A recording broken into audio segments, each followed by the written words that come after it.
Yeah. So are we going to, in some way, sum up and come to some kind of pithy, incisive conclusion, take-home message that people can just, instantly understand what the obvious answer is to this whole gun control debate? Is that asking too much? Yeah, well, I think it is.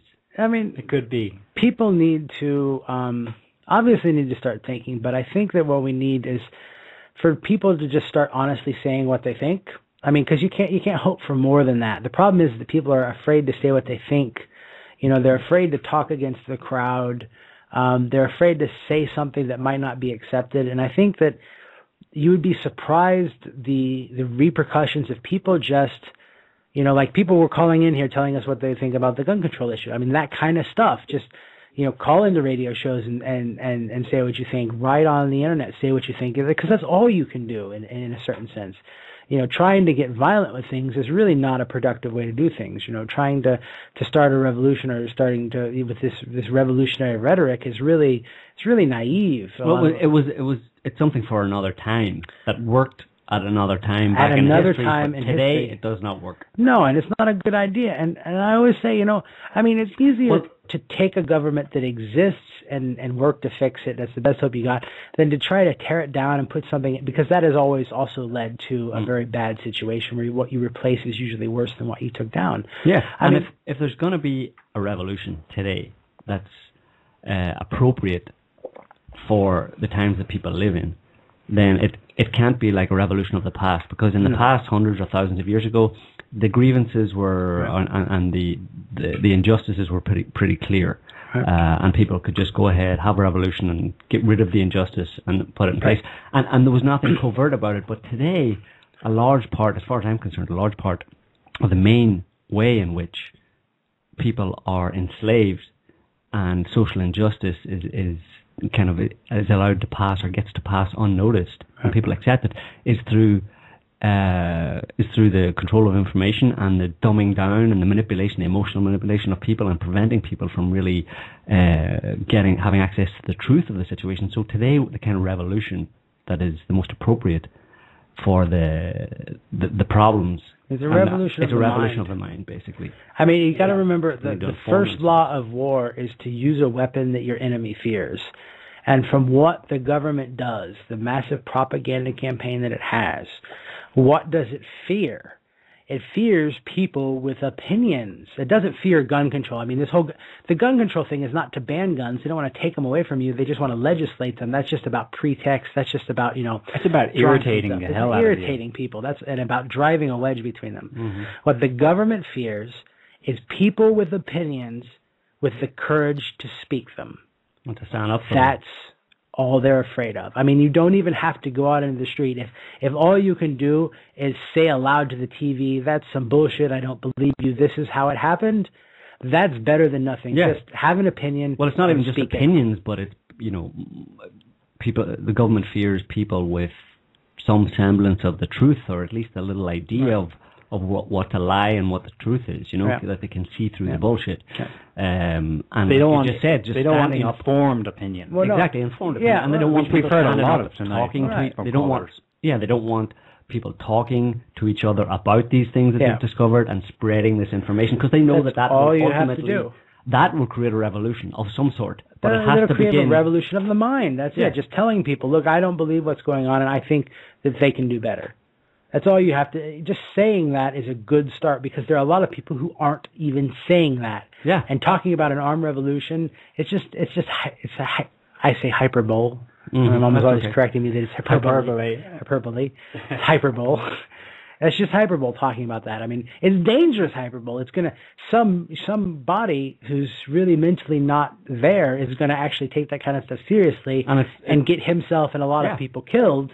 A very dangerous situation, or it's kind of and unnecessary, and it's monopolizing the whole idea of revolution and doing something against the government by people, and in such a way that most people are like, I don't want to have anything to do with that. You know what I mean? So they say, well, they're taking care of the revolution, I'm just going to go back. But they don't realize that that's the wrong way to go about the revolution. Those people are basically, they're distractions, and maybe they're conscious in what they're doing. They're there to distract the real. Remember that when the Nazis took over, some of the first people that they locked up were the vocal people who spoke out against them, because that's what they were afraid of. Mm-hmm. That's who they go after, because it's universal. They're always afraid of the people who speak their minds and have the courage to do so. Well, have we done this topic to death? I don't think we even covered 1/100th of this topic at this point. No. Yeah, you get an idea of how complex this issue is. And when you hear Piers Morgan or other mainstream commentators... Yeah, we didn't even get to talk about this guy. Every time I hear that man talk, I feel like a demonic entity has mounted the left side of my head and is trying to insert some sort of sinister seed ejected from the sphincter of his neocortex into my mind. I hate that guy so much. Oh my God, I can't stand listening to him. And we didn't even get to talk about him. So turn off your TV and tune in to Sott Talk Radio next week, where we'll be talking about the real issues. Yeah, we will. Probably not this topic again. But we can...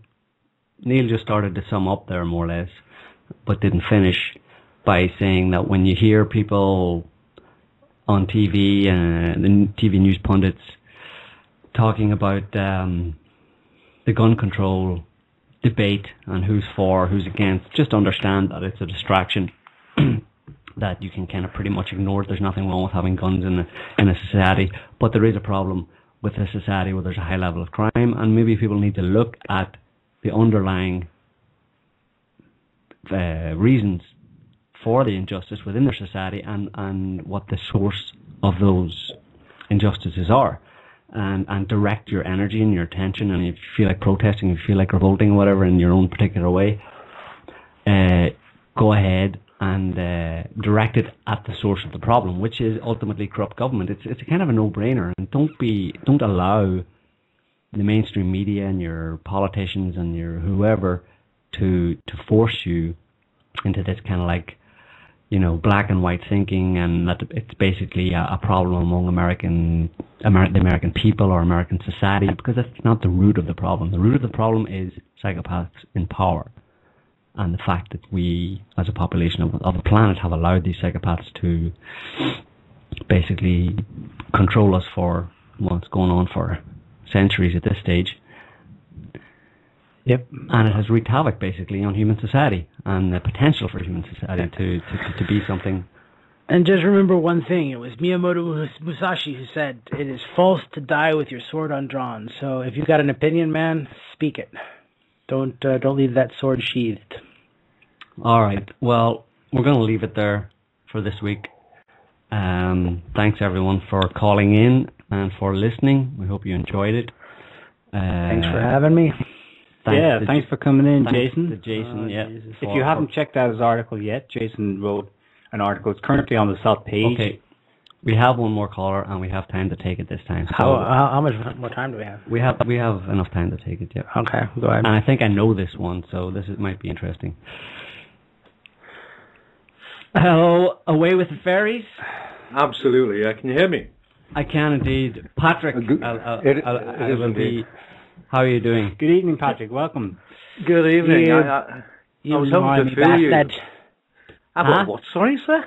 I'm just messing with you, Pat. Are you addressing me, young man? No, you're talking to someone else. Oh, yeah, okay.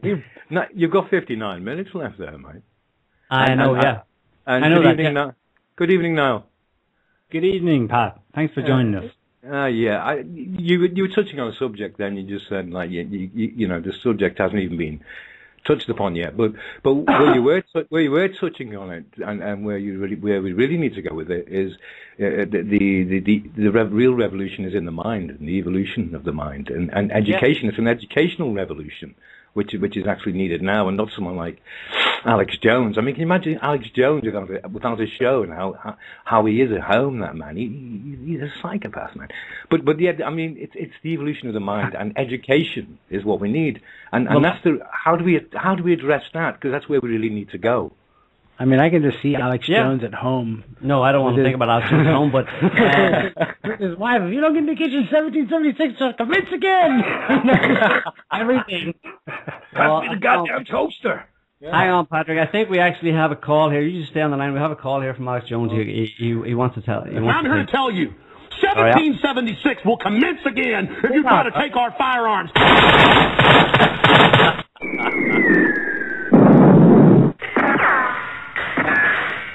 All right. Sorry about that, Patrick. Alex just broke in. Did we just lose Alex? Yep, I think he lost himself. Death by misadventure, but it would be a great massacre by misadventure if anyone actually follows a lunatic such as him. Really, I mean, let's just grab guns and go and shoot the guy.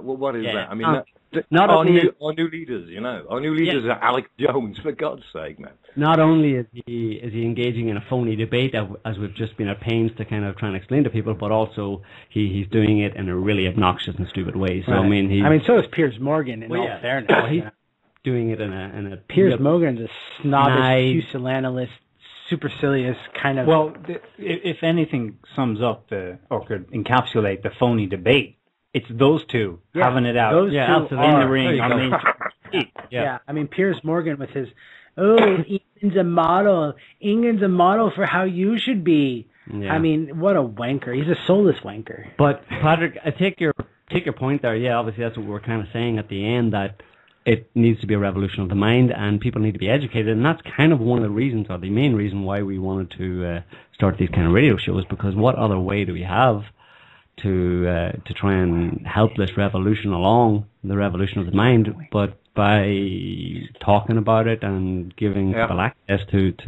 discuss it, and because it's only through discussing these kind of things that people come to conclusions and real realizations about it, Otherwise, they just get loops in their head, It's true, but what we're saying is like, we're talking about, Alex Jones or whoever, the way to take back the country or back whatever is by arms, and it's not, because if you're having a revolution and you're not educated,